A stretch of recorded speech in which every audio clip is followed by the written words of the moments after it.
And I got these two chucks and the mystery block for 75. We'll talk about the mystery block in a minute. First, let's look at the chucks. This is an older Albrecht chuck, good size, on the R8 shank. This is not a R8 collet with the standard straight shank like this. Sometimes you'll see a straight shank like that and you just throw this into a collet. So this one's in much nicer shape than the other one, but they're still both in good condition. And then I got them to throw in this block, which is, it's got a patent number on it. It's got a company name on it, Oakland. It says PT30005.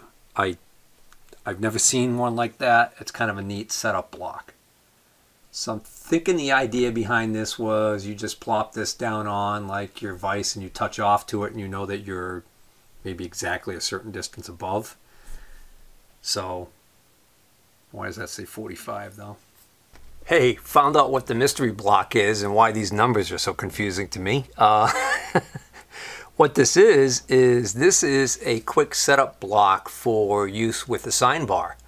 So normally when you have a sign bar, you would stack gauge blocks under one end of the sign bar to a very specific height, and then when you put the end of the sign bar up on that, that gives you the angle that you want.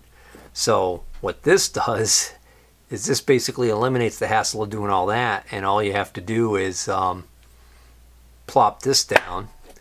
So let me grab a sign bar. So here's a typical sign bar. It's got these round posts so that there's only one point of true contact. This is a 2-inch wide, 5-inch sign bar. Most of them are standard sizes as far as length go. Typical 5-inch to make the calculations easier, so you can use a typical sign chart. So what we would do is we would put this on and say I want this surface right here to be at a particular angle to the surface plate or the surface that it's sitting on.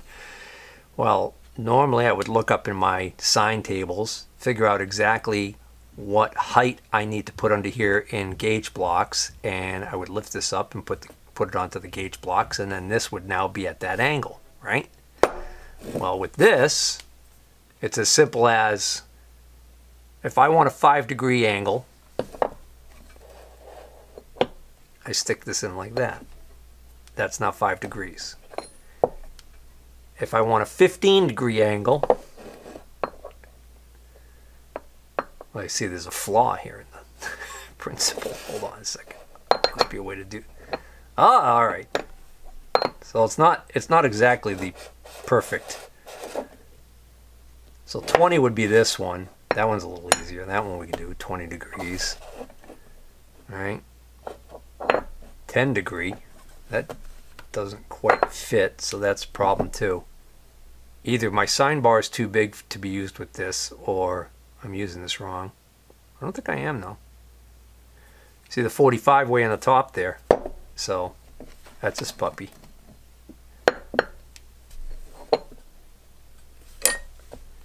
And that does look like a 45-degree angle. I bet you it is. Well, from where you guys are viewing it, it might not, but trust me, that looks like a 45. Enough of that twaddle. Let's move along. Alright, speaking of which, I got this sign bar, this mismatched parallel set, and this planer gauge for 55. The planer gauge is actually a it's a nice Starrett 246, pretty common, but what's really nice about this one is this has got this hard casing treatment on it.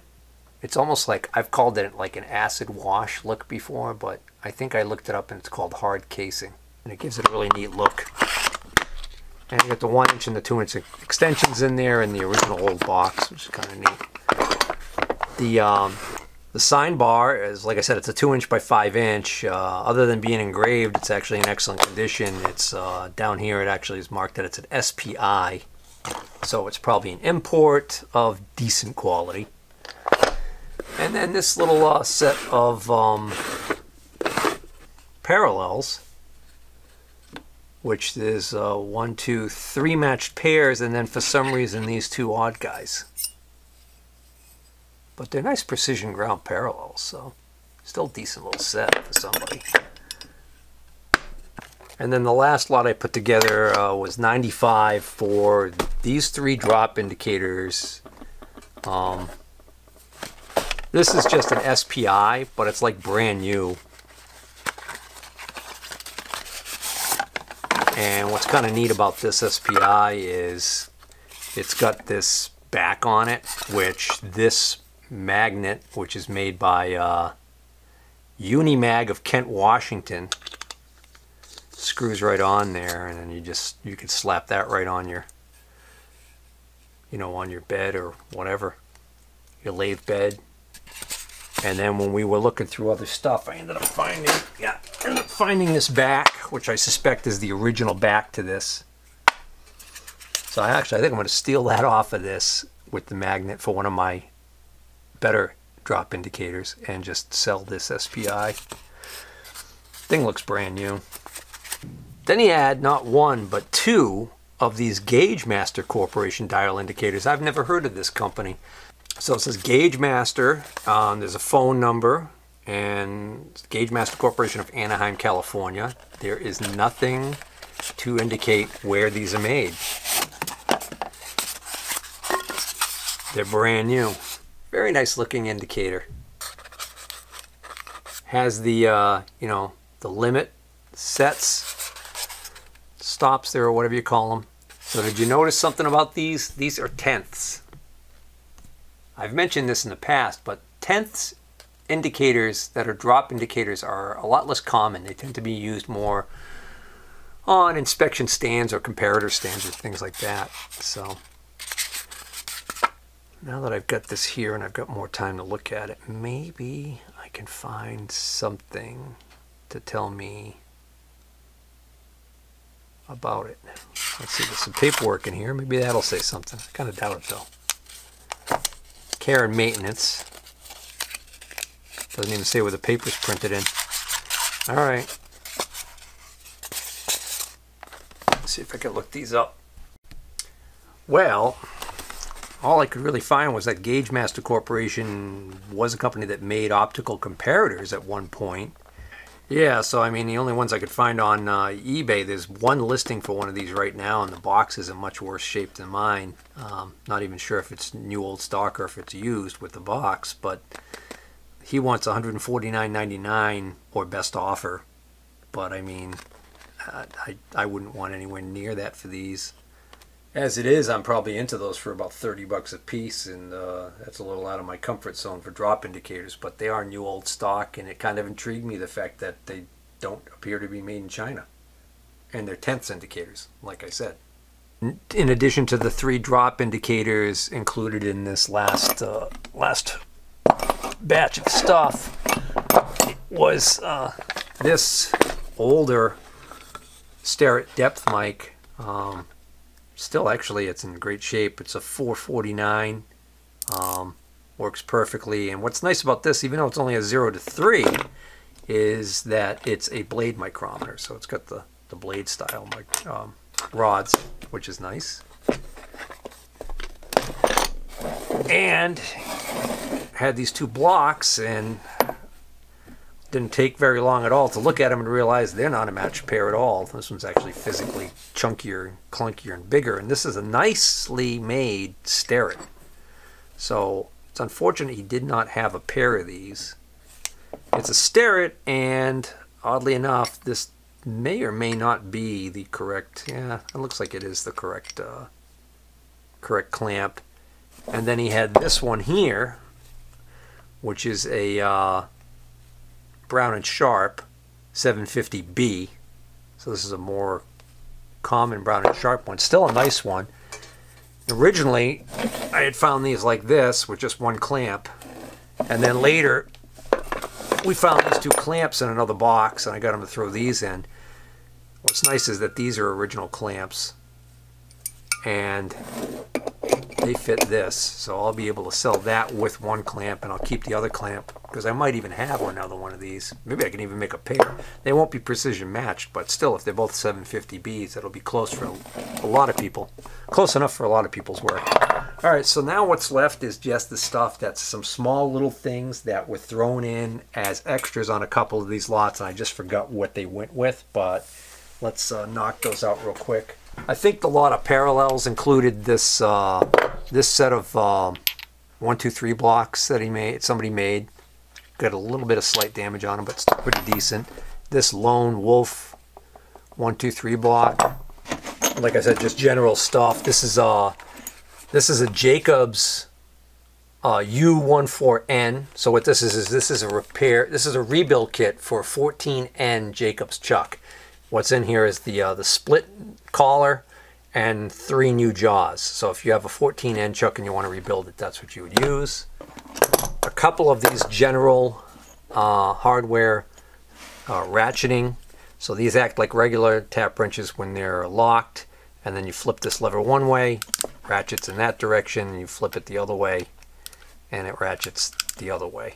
So those. A couple of lone Starrett punches, the genuine Starretts though, great shape. Starrett toolmaker buttons, full set. This great little thing that he had made. This is a diamond nub on here, so this is for dressing your wheel on your surface grinder.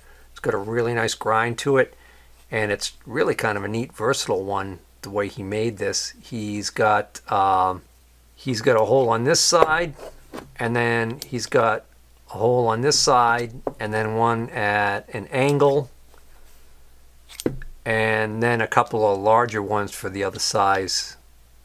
So that's angled this way. So it's a really cool little thing, and all the little grub screw holes to tighten it down in the various spots. So it's kind of neat. I like it.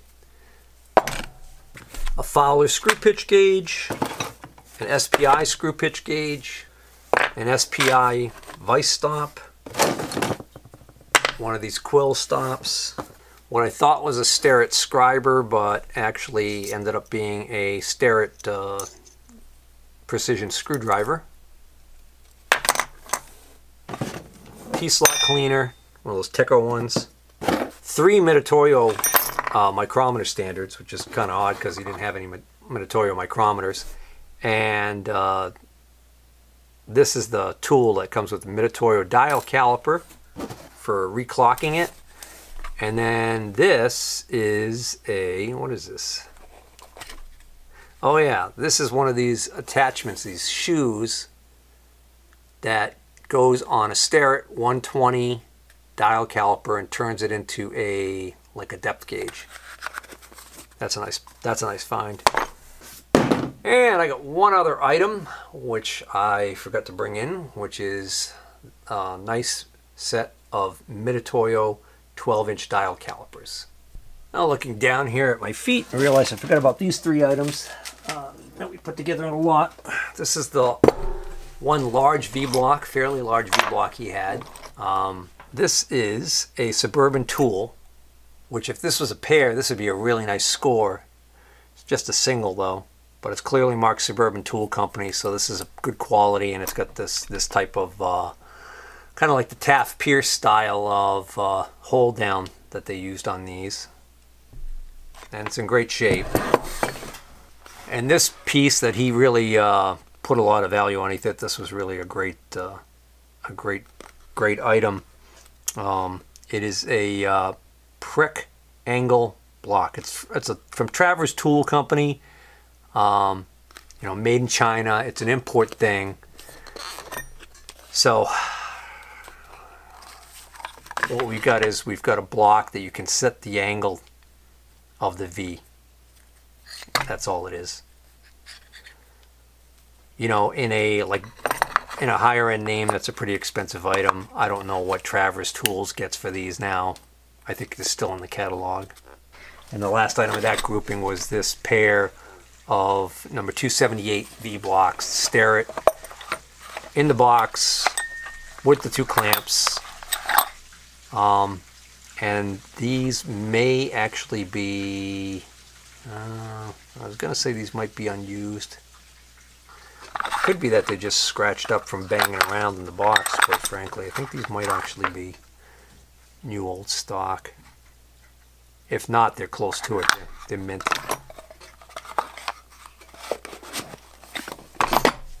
Alright, so here's that nice Mitutoyo caliper that I picked up from him for, I think I paid $50 for this. It's in mint condition. It's a nice 12-inch. And it's not engraved or anything. It's smooth. Operates nicely.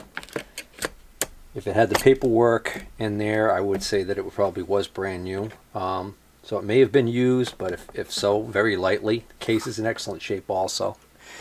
So the reason why I couldn't show you this when I first talked about it is because I realized while I was shooting the video that I had forgotten this at the guy's house. So I called him and we made arrangements for me to come back in a few days to pick this up. And that kind of worked out well because when I went back, he still hadn't sold any of the stuff that I had passed on. So we were able to renegotiate and I ended up buying this bag of stuff. So we'll go through this real quick.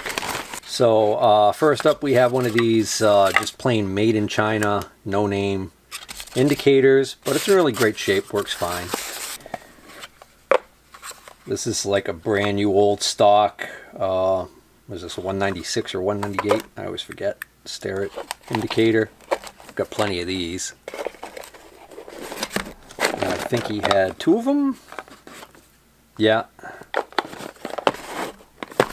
And then this is one of the items I passed on because it's a 257A surface gauge Starrett. I have way too many of these. I explained to him that resale on these isn't so great. So I ended up getting this one. This one's got the hard casing finish on it, which is nice, and it's mint. This may be new old stock. The more I look at it, the more I think it is. So with the box, that's kind of neat. But I guarantee I probably didn't pay more than $25 for that. And then this is a dial caliper. No, this is a vernier caliper, which is just a Lufkin, and it's got the problem with the foam. Probably only paid $5 or $10 for that. What's left in here are his Starrett micrometers, which I originally passed on because, you know, they're nice micrometers. So he wanted, you know, pretty decent money for them initially. And I explained that I just have so many of these right now that it's hard for me to resell them. And I don't need them for myself. But then we decided that since I bought everything else pretty much, at that point I was pretty much cleaning them out except for like the taps and high-speed steel cutters and stuff, that he would just give me a deal on these. I don't remember exactly what I paid for them. These are the 436 series, very common, popular series in Starrett. So this is the 2 to 3, the 1 to 2. Notice these both have ratchet thimble, and then here's another 2 to 3 with the friction style. This is a 10ths. Actually, these are all 10ths. So that's nice.